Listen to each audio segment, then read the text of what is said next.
Okay, in this video I'm going to consider exercise 38, which is to be found on page 51. Exercise 38 is an optimization problem involving a logarithmic function.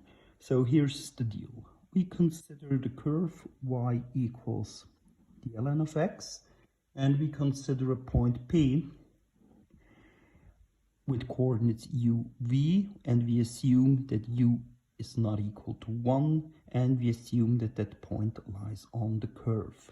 So since u is not 1, well, we are not considering the 0 of this curve, we are considering some point P lying maybe here somewhere. Okay, so what do we have? We draw a line parallel to the y-axis through point P, like this. So this is a line parallel to the y-axis. And moreover, we consider the normal to the tangent. So we add the tangent through P, and we add the normal, like this. This here is perpendicular, so we have the following picture. And now you see here, we get a triangle here. The triangle is defined by this line L, which is parallel to the y-axis, and the normal through point P. And what do we want? Well, we want the area of that triangle to be maximal.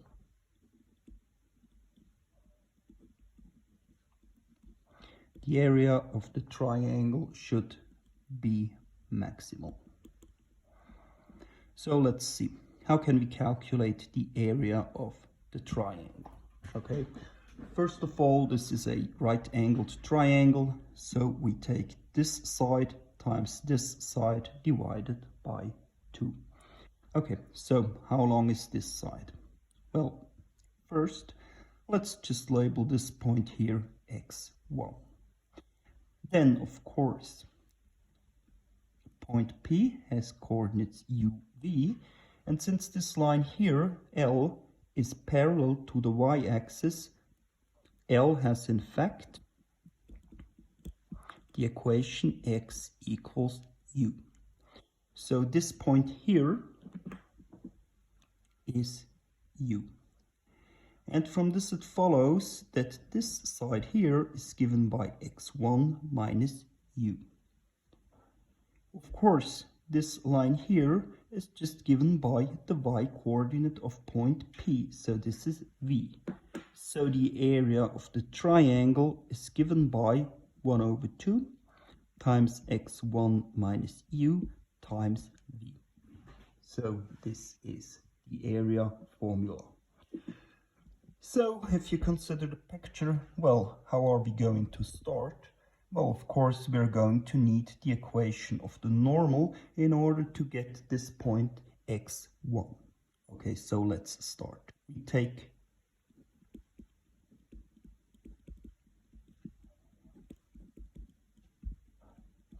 We consider the equation of the normal.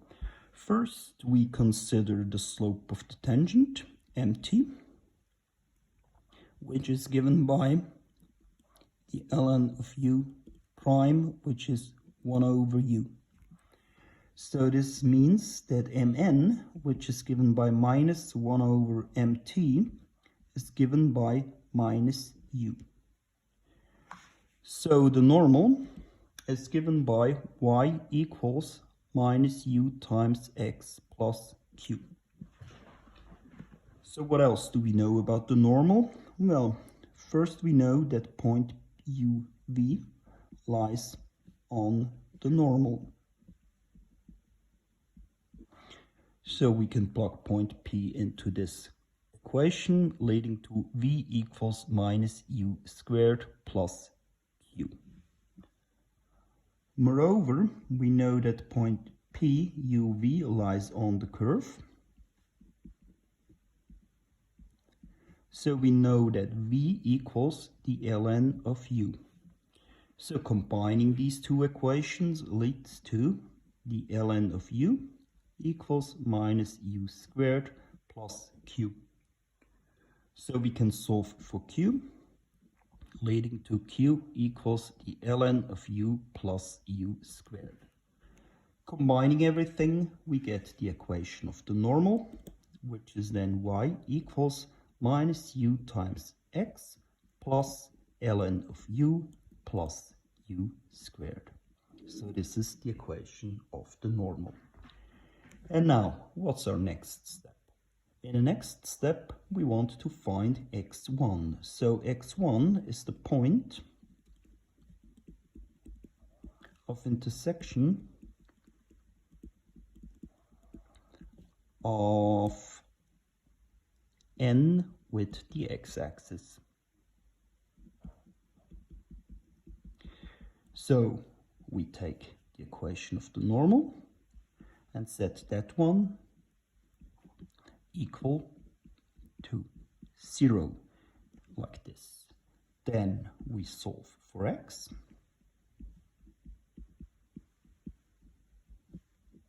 Dividing, which is this, and this is x1. This is the point of intersection with the x-axis. And now we are basically done, because now we can write down the formula for the area of the triangle, which is now given by 1/2 times. The formula is up here, so we plug x1 into that formula, leading to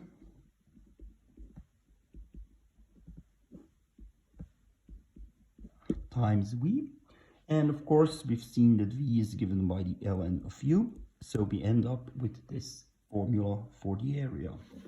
Now, what are we doing? Well, consider this part here. Of course, it's possible to simplify there, leading to taking everything on one fraction line leads to this. Now we can simplify up there.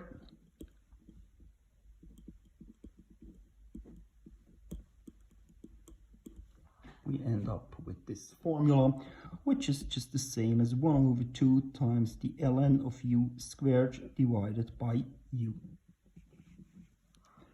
So now we are almost done. What remains to be done is we take this formula, we take the derivative and set the result equal to 0. So let's see. We consider the derivative of this thing here. 1/2 is a constant, so I don't need to consider that. And now this thing here is a fraction, so I need to apply the quotient rule, taking the derivative of the upper part, which is 2 times the ln of u, times the derivative of the ln of u, which is 1/u, times the lower part, which is u, minus the upper part, times the derivative of the lower part, which is just 1, and the whole thing divided by u squared. We set this equal to 0, which means that 2 times the ln of u times 1/u times u minus the ln of u squared equals 0. So we have here 1/u times u, so this is 1. So we end up with 2 times the ln of u minus the ln of u squared equals 0. Taking the ln of u squared on the other side leads to this, right? And since we have assumed from the very beginning that u isn't 1, so we assumed that the ln of u is not 0, we can divide by the ln of u, leading to 2 equals the ln of u. So we need to solve this equation. Taking both sides in the exponent leads to e squared equals e to the power of ln of u, and e to the power of the ln of u is just u. So we have found u. And now v is given by the ln of u, which is the ln of e squared, which is 2. So this means our point P is given by e squared and 2. This is it. That's the whole exercise. Thanks for watching.